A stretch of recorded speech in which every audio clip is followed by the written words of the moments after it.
Okey, dan doktor juga mungkin boleh kongsikan apakah antara objektif utama yang ingin dicapai melalui sambutan Tongkat Putih ini? Okey, Ya. terima kasih puan. Ya. Okey, terlebih dahulu saya akan bagi tahu ya apa tema ya. Tema Hari Tongkat Putih ya. Ya. Iaitu tema kali yang dipilih adalah masyarakat inklusif ke arah Malaysia Madani ya.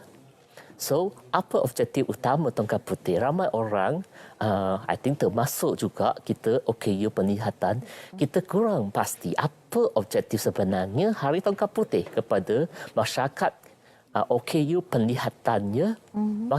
Hari Tongkat Putih ini sebenarnya adalah memberi kesedaran kepada masyarakat umum terutamanya pengguna jalan raya berkenaan dengan kewujudan segelintir mungkin katakan OKU penglihatan bukan setakat itu sahaja.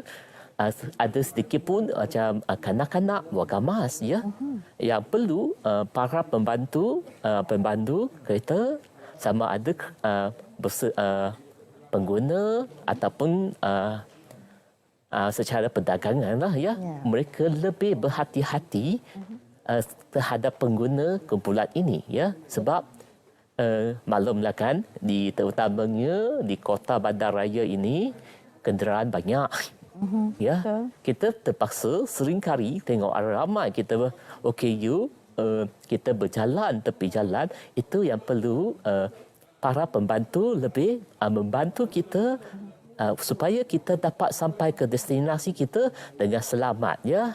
Itu satu. Kedua, Tongkat Putih ini juga merupakan satu hari yang dirayakan khas ya untuk memperingati Tongkat Putih. Untuk tuan-tuan dan puan-puan dan para penonton di depan di TV ini, untuk pengetahuan semua, Tongkat Putih ini memang kepada siapa-siapa yang menggunakan dia, kita memang adalah golongan cacat penglihatan.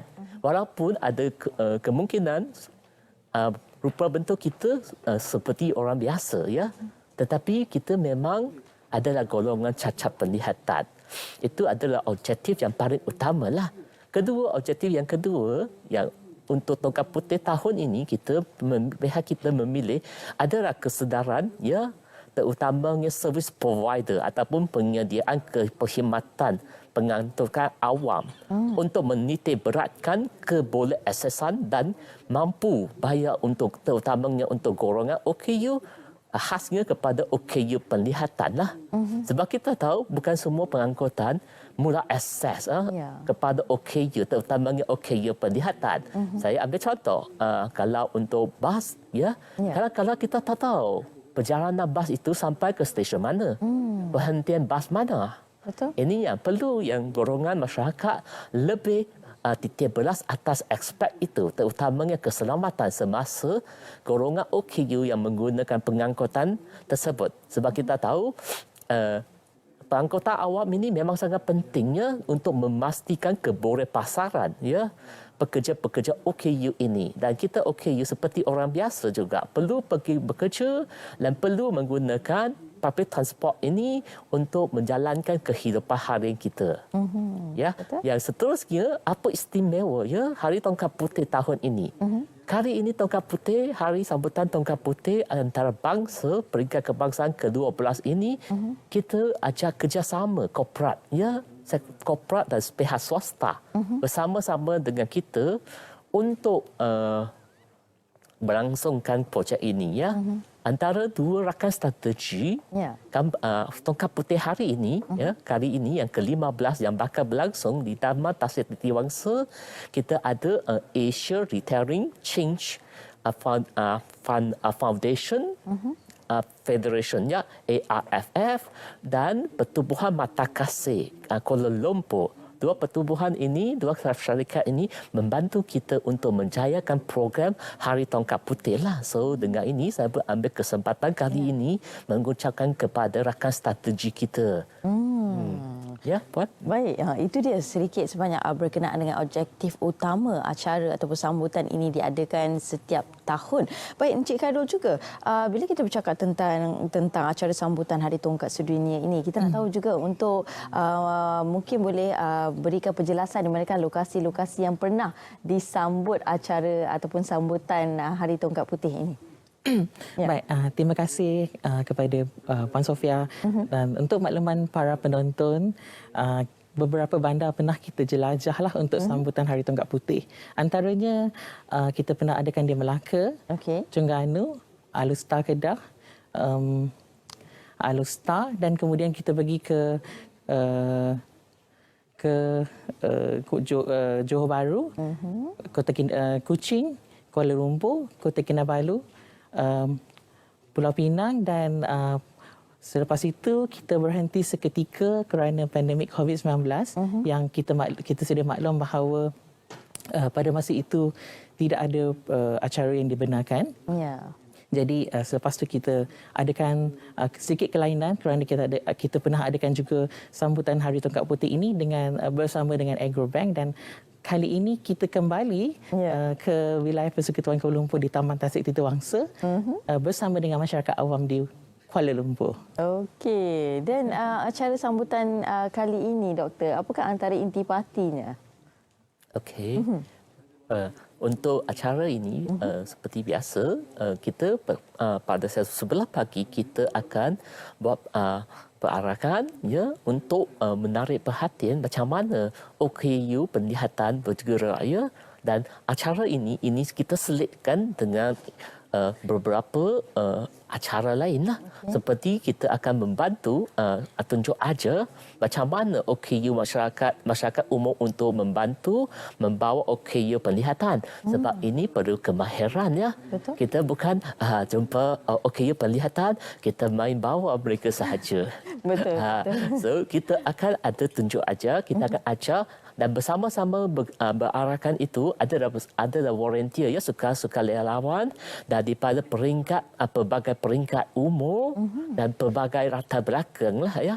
So kita akan tengok macam mana mereka memimpi OKU penglihatan yang sebenar-benarnya dari reka-reka untuk membawa mereka berjalan ya. Itu satu. Kedua, kita pun ingin bagi tahu, terutamanya bagi tahu masyarakat di masyarakat ini kita wujud segolongan yang digelar OKU penglihatan, walaupun kehidupan kita memang berpenuh dengan cabaran, tetapi kita tetap kita yakin dan kita mampu untuk bergerak bertuju ke harapannya.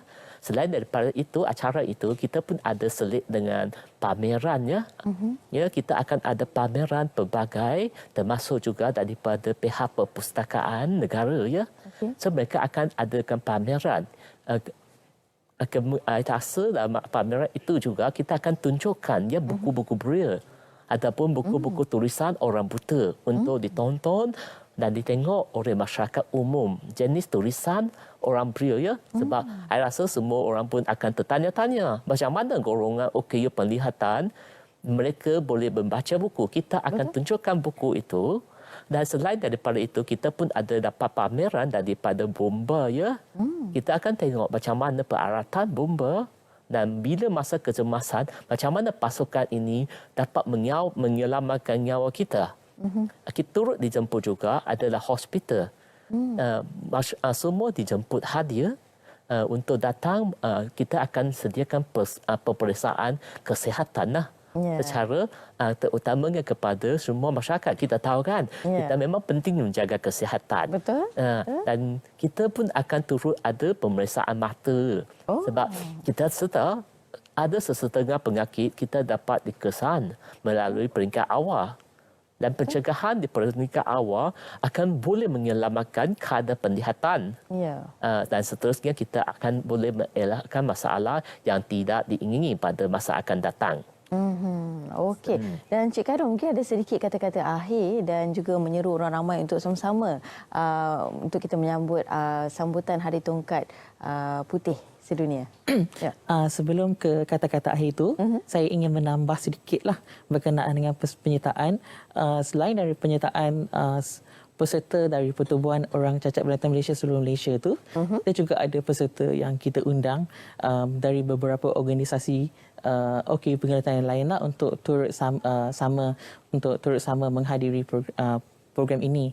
Dan akhir sekali dari saya, saya ingin menjemput kepada semua warga kota untuk sama-sama menghadiri sama-sama ke Taman Tasik Tita Wangsa untuk sama-sama menyaksikan ataupun menghadiri sambutan ini, dan saya pasti para penonton yang akan hadir nanti akan mendapat manfaat dari program inilah. Dan saya ucapkan juga terima kasih, sekali lagi terima kasih kepada semua para dermawan yang sudi menaja program ini. Semoga semoga apa yang ditaja itu dapat manfaat kepada kita semua dan kepada para dermawan itu juga. Ya, insya-Allah, amin. Baik, terima kasih saya ucapkan kepada kedua-dua tetamu saya, Dr. Lim Tian Hong merupakan pengerusi Jawatankuasa Utama Advokasi, Komunikasi dan Hak Asasi dan Pertubuhan Orang Cacat Penglihatan Malaysia, dan juga Encik Khairul Azwan Wahab merupakan pengerusi Jawatankuasa Utama Pembangunan Wanita dan Komuniti Pertubuhan Orang Cacat Penglihatan Malaysia. Itu dia, terima kasih di atas senyuman yang cukup manis, di atas perincian tersebut, dan orang ramai perlu untuk kita hadirkan diri untuk kita mengetahui dan juga menyantuni golongan ini. Dan kita akan berhenti berehat seketika, kembali lagi selepas ini di Selamat Pagi Malaysia. Akan memberikan pendekanan kepada